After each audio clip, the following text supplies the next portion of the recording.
No matter, my God, how much doubt you might have, I can fix it. In other words, he says, there's nothing, amen, that in your life that I cannot put together. Hallelujah. Relationships, marriage, jobs, you name it. We got to learn to turn it over to God. That's what Nehemiah did. When he saw this, saints, it was a bad situation. I'm trying to figure out why it took so long. But God always has a man. He always has someone in position that when the bad news comes, what can I do to fix it? He wasn't complaining about it. He prayed. And God gave him the answer. Sometimes we think that when we're going through, nobody knows but us. God, I'm going through and nobody cares about me. You know how we know that you're going through? They stop coming to church. Why would you stop coming to a place that you can get healed? All right. Why would you stop coming to a place, amen, that could help you? Because the enemy has told you, well, they're talking about me. They don't care. The doors of the church saints are still going to be open. All right. Tuesday night is still going on. Wednesday night is still going on. If you need help, come to the house of God. If you're running out of gas, you don't go to the supermarket, you go to the gas station. Well, it's just that simple. Nehemiah understood this. That was a problem, and he knew where to find help. It was the king, and it was God. The Bible says, greater is he that's in you than he that's what? In the world. That's in the world. We quote these scriptures time and time again, but when the situation comes, guess what we do? We decide to DIY, to do it ourselves. Yes, we do, because why? We get to a point that I say, Lord, I can do this, I can fix this. We've been doing it for so long, but the thing about it is, we think it's the norm. Homosexuality is not the norm. Same-sex marriage is not the norm. Broken relationship is not the norm.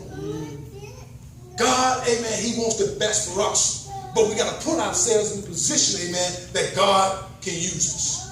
I want to encourage, amen, someone today that listen, God will not forget your labor of love. There's no way, praise our God, that when Nehemiah and these people, when they start coming to him, Tobiah and Sanballat, they were coming to him.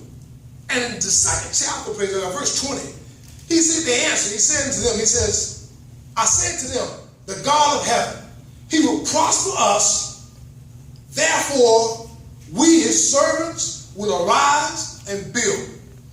But he said, listen, as for you, you have no portion, no right, no memorial in Jerusalem. All right.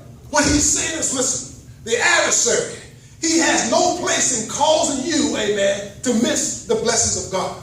The adversary has no place, amen, setting up camp in your house. The adversary, amen, has no place, amen, parking his car in your driveway. The adversary, amen, has no place in the saints of God's house. What are you saying, Pastor? When this thing began to take root, if you had plucked it up when you first saw it, if you had cut it off when it first started to grow, there's a tree that's growing in our flower bed right now.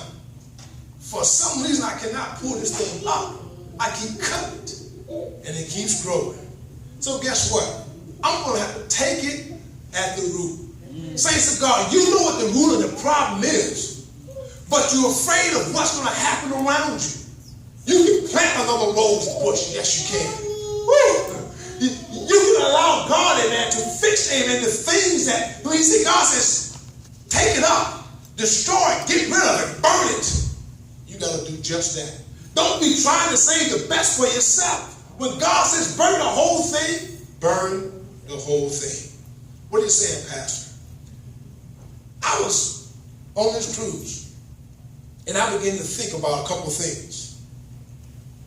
And the situation that the world is in right now, God says,